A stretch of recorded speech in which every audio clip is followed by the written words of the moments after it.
It's a shame when children have to involve a judge to keep their parents out of their lives and their pockets, but for some celebrities, this last resort was the best option. Not only does emancipation put a stop to potential financial crimes, it also provides distance from a parent who may have been toxic in far worse ways. Here are some former child stars who legally separated from mom and dad.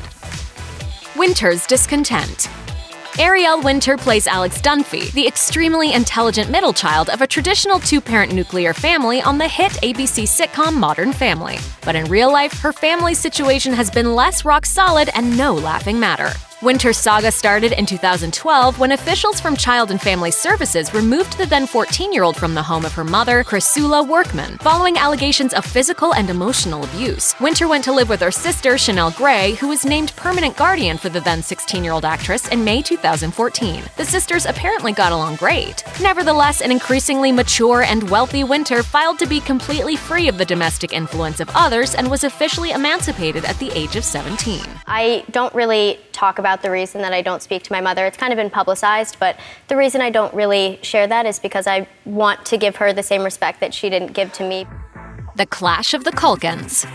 Macaulay Culkin was the biggest child star of the early 1990s. He was iconic in the 1990 Christmas classic Home Alone, which became the highest-grossing comedy of all time. He followed it up with more hits such as Home Alone 2, Richie Rich, and My Girl, amassing as much as $50 million in earnings by the time puberty reared its ugly head. In 1995, Culkin's parents split up after 20 years. They were never married, so it made for tricky legal proceedings when it came to custody of Macaulay and his siblings, as well as control of the young star's career and finances, as his parents were also his managers. That was all moot in 1997 when Macaulay struck out with his own financial claims. The 16-year-old was granted emancipation, citing his father's mismanagement of his earnings and mistreatment. Culkin was granted his independence and what remained of his money, about $17 million.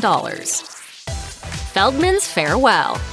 Of all the 80s Coreys, Corey Feldman was probably the most notable. He starred in a number of late 80s teen flicks, including The Lost Boys and License to Drive, and a few truly great movies such as Stand By Me and The Goonies. However, despite starring in all those hit films, Feldman discovered in 1987 that he had only $40,000 in savings. Where did it go? According to the actor, his fortune was allegedly squandered by his emotionally abusive mother, Sheila, an ex-Playboy model who reportedly suffered from addiction and mental health issues. Feldman emancipated himself from his mom at age 15, although he has continued to be plagued by drug addiction, failed relationships, and the fallout from years of alleged sexual abuse. McGowan's cult split. In the wake of the #MeToo and Time's Up movement, Rose McGowan has re-emerged with a second career as one of the silence breakers in the fight against Hollywood's toxic masculinity and rape culture. But she's been fighting back for years against the powers that dared to contain her. As detailed in her 2018 memoir, Brave, McGowan was raised by the Children of God, aka The Family, an international religious organization that is commonly referred to as a cult. It's a particularly terrible one that allegedly encourages pedophilia and manipulates young female members for recruitment purposes. McGowan was raised within the Children of God group in Italy and claims she struggled to have her basic needs met, such as food and shelter. I recall my father more than I recall my mother.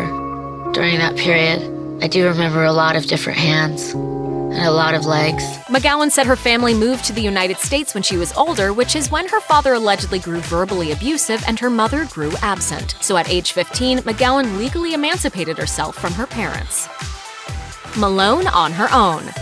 Jenna Malone doesn't usually show up in the gossip rags. She typically lets her solid work speak for itself, having starred in excellent movies such as Contact, Saved, and 3 Hunger Games films. She has worked so much and so consistently that she seems like the kind of teen performer who would have filed for emancipation just so she could legally work longer hours and skirt child labor laws. But the truth is much bleaker than that. At age 15, Malone successfully petitioned a Los Angeles court to emancipate her from her mother, claiming that Mama Dearest mismanaged the actress's substantial earnings. That is to say that Mom allegedly squandered hundreds of thousands of dollars buying stuff for herself and loaning money to relatives that was never paid back. Barrymore's clean break.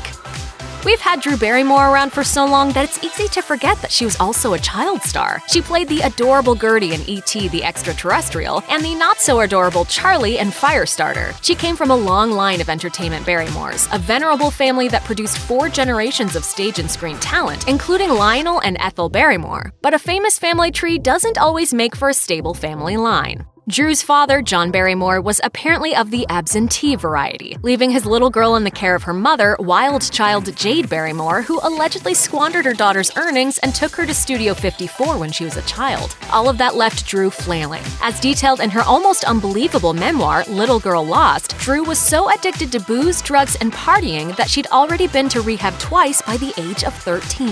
After completing the program, she legally emancipated herself from her troubled mother at age 14.